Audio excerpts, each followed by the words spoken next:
ഈ 2015 toast masters ഇൻ്റർനാഷണലിൻ്റെ അവരുടെ winner ഒരു മിസ്റ്റർ കഥാനിയ, പുള്ളിയുടെ ഒരു ടോക്ക് ഉണ്ട് യൂട്യൂബിൽ, ആ വിന്നിങ് ടോക്ക്. അത് ഒക്കെയാണെങ്കിൽ നിങ്ങൾ കേൾക്കുക. വളരെ വളരെ ഇൻസ്പയറിംഗ് ആണ്. That's about the power of words. നമ്മുടെ വാക്കുകളുടെ ശക്തിയാണ്.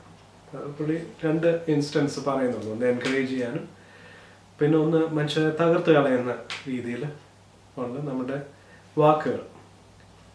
എൻ്റെ അഭിപ്രായത്തിൽ വാക്കുകൾ മാത്രമല്ല, നമ്മൾ പറയുന്നതിനേക്കാളും ചിലപ്പോൾ നമ്മൾ പറയാതിരിക്കുന്നതിന് ചിലപ്പോൾ ഭയങ്കര പവറുണ്ട്. അത് നശിപ്പിക്കാനും ക്രിയേറ്റ് ചെയ്യാനും എല്ലാം പറ്റും. വേർഡ്സ് എന്ന് പറയുന്നത് ശരിക്കും പറഞ്ഞാൽ 7% അതിൻ്റെ എഫക്റ്റ് ഉള്ളതെന്നാണ് പറയുന്നത് വേർഡ്സ് എന്ന് പറയുന്നത്.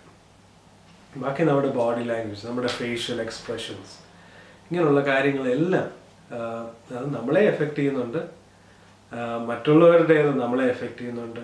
നമ്മളുടെ ഇങ്ങനെയുള്ള ഭാവങ്ങളും എല്ലാം മറ്റുള്ളവരെ നല്ലതിനോ ചീത്തയ്ക്കോ അത് എഫക്റ്റ് ചെയ്യുന്നുണ്ട്. പുള്ളി അതിൽ പറഞ്ഞൊരു കഥയെന്ന് പറഞ്ഞാൽ പുള്ളിയുടെ ഫ്രണ്ടിൻ്റെ ഒരേ ഒരു ആഗ്രഹം എന്ന് പറയുന്നത് പുള്ളിയുടെ സ്വന്തം അപ്പനെ എങ്ങനെ പ്ലീസ് ചെയ്യിക്കുക, ആ അപ്പന് എന്ത് ഇഷ്ടമുണ്ടോ അതൊക്കെ ചെയ്യുക. അത് മാത്രമേ ഉള്ളൂ പുള്ളിയുടെ എയിം എന്ന് പറയുന്നത്.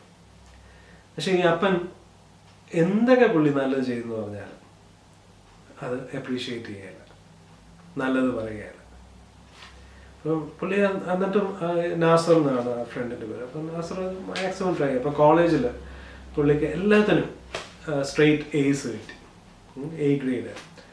അപ്പം എന്നിട്ട് പുള്ളി ഓടിച്ചെന്ന് ആദ്യമേ വിളിക്കുന്ന അപ്പനെയാണ്. അപ്പനെ വിളിച്ചിട്ട് പറഞ്ഞു,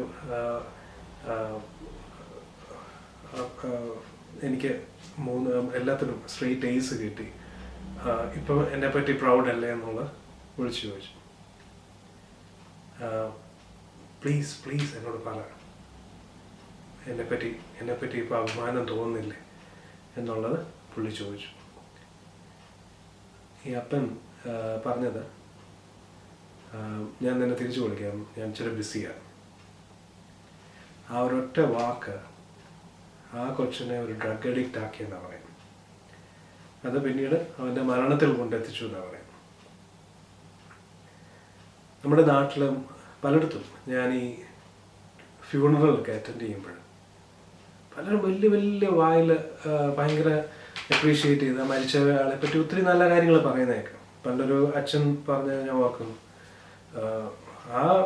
വന്നിട്ട് ഓരോരുത്തരങ്ങ് ആ മരിച്ച ആളെ അങ്ങ് പൊക്കി പറയും. ഈ മരിച്ച ആളെന്ന് പറഞ്ഞാൽ മഹാതല്ലിപ്പൊളിയായിരുന്നു, വെള്ളം അടിച്ചോ മറ്റോ അങ്ങനെ കൊണ്ടാണ് മരിച്ചത്.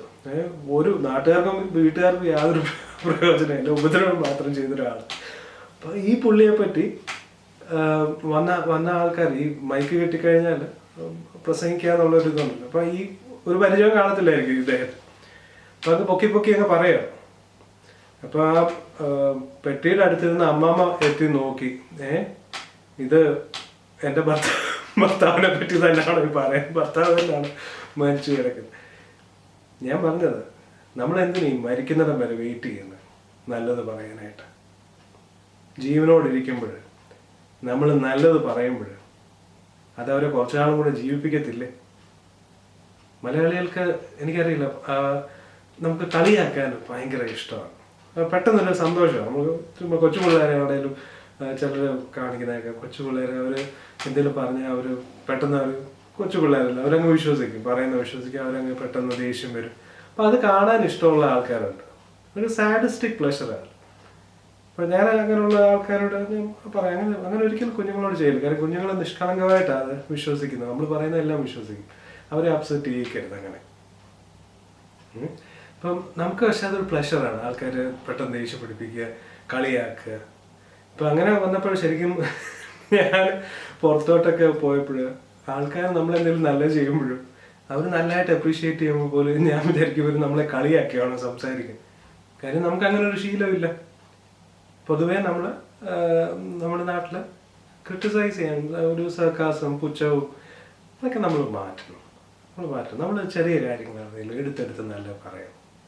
കുഞ്ഞുങ്ങളായിക്കോട്ടെ, മറ്റുള്ളവരായിക്കോട്ടെ, നമ്മുടെ ഫ്രണ്ട്സ് ആയിക്കോട്ടെ, ആരായിക്കോട്ടെ, നല്ലത് ചെയ്യുന്നുണ്ടെങ്കിൽ അത് എടുത്ത് പറയാം. അത് എന്തുമാത്രം അവർ എഫേർട്ട് ഇട്ടായിരിക്കും ഓരോന്ന് ചെയ്യുന്നത്, ഓരോന്ന് പറയുന്നത്. നമുക്ക് ഗുണമായിട്ട് എന്തെങ്കിലും അവർ ചെയ്തു, നമുക്കത് ഗുണമായിട്ട് തോന്നി, അല്ലെങ്കിൽ അവർ മറ്റുള്ളവർക്കാണെങ്കിലും എന്തെങ്കിലും നന്മ ചെയ്തു, അത് നമ്മൾ കണ്ടെങ്കിൽ അത് എടുത്ത് പറയണം. അതവരെ കുറച്ചാളും കൂടെ ജീവിപ്പിക്കും. മരിച്ചു കഴിഞ്ഞിട്ട് നമ്മൾ എന്തൊക്കെ നല്ലത് പറഞ്ഞിട്ട് എന്നാ കാര്യം? നമ്മൾ വരുന്നവരെ കേൾപ്പിക്കുക എന്നുള്ളതല്ലേ ഉള്ളൂ. കുടുംബക്കാർക്ക് അന്നേരം ഒരു ആശ്വാസം കിട്ടുമായിരിക്കും.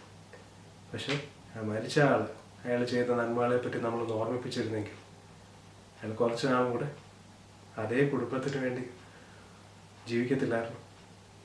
Thank you.